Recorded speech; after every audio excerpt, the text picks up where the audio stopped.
Chapter 13, The Lesson. At his parents' demand, Furlough met Despereaux just inside his mouse hole that led to the royal kitchen. "Do what he does," Lester told Despereaux. "And don't do anything he doesn't," added Antoinette. "And if he's afraid of something," Lester began. "Then you need to be afraid of it too," Antoinette said. "Are you ready?" Furlough asked his little brother. "Yeah," Despereaux answered, nodding. But he wasn't really paying attention. He was focused on the light from the royal kitchen beyond. The outside world of humans was much more interesting and dangerous. He couldn't wait to explore it. Despereaux hurried out in front of his brother. From inside the safety of the mouse hole, Lester and Antoinette watched their sons creep into the kitchen. It didn't take but a moment for Andre to spot the two mice, one cowering and the other unusually tiny but bold. The small one didn't even flinch. Instead, he looked straight at the chef. Andre just stared sadly back at him. "Come on, Despereaux, hurry up," Furlough said, dragging his brother away. The pair scurried up the banister of a large staircase and through the castle's second floor until they found their destination. Despereaux and Furlough entered a magnificent room.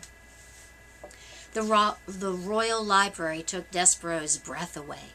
Faded sunlight streamed through a row of high windows to illuminate books, and more books.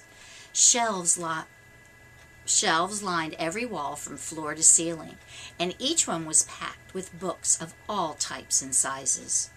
A long table stretched across the center of the room. Its surface was covered with tomes that lay open as if in the middle of being read. But of course, no one had read anything since the Queen's death. Despereaux gaped at the scenery as Furlough led him to another storybook and invited his brother to take a seat upon the first page.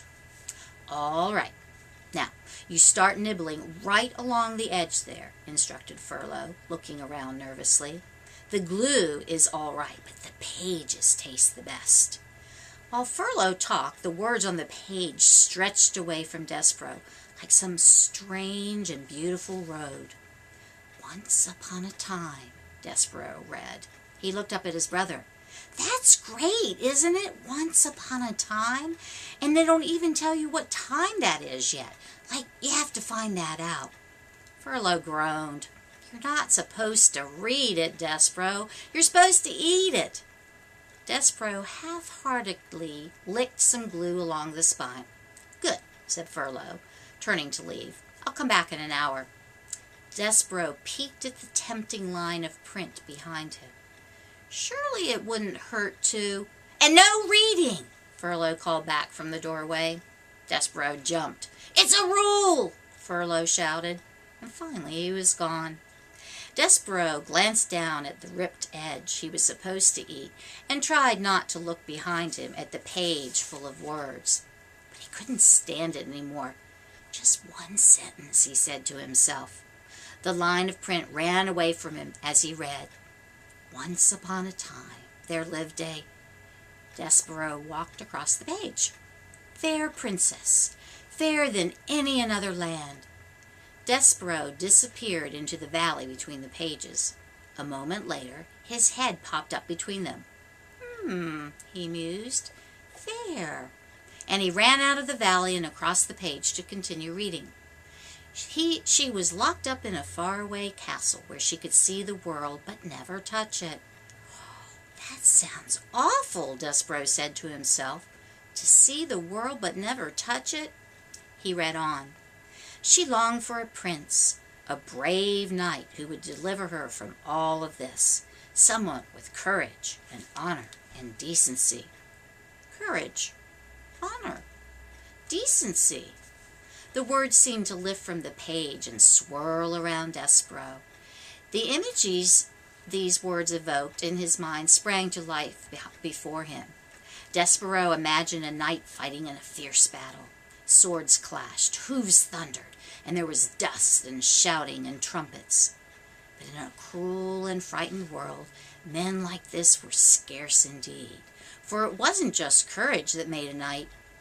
In Despereaux's mind, the brave knight charged towards a ferocious dragon and into the flames of its breath. Though without the courage to fight for its chivalry is useless. Despereaux looked up in amazement. His imaginary knight was now at a small farm outside the castle.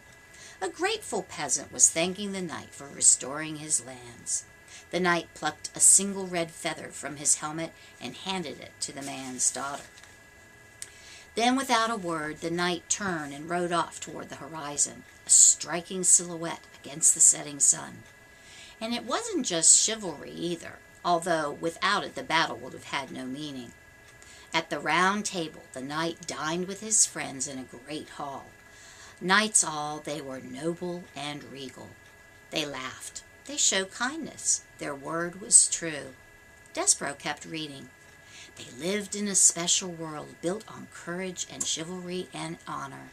They pledged their lives to one another, to fight for truth, to defend the weak, to seek justice. Despereaux read as much as he could until Furlough returned to get him. Then he thought of princesses, knights, honor, and chivalry the whole way home.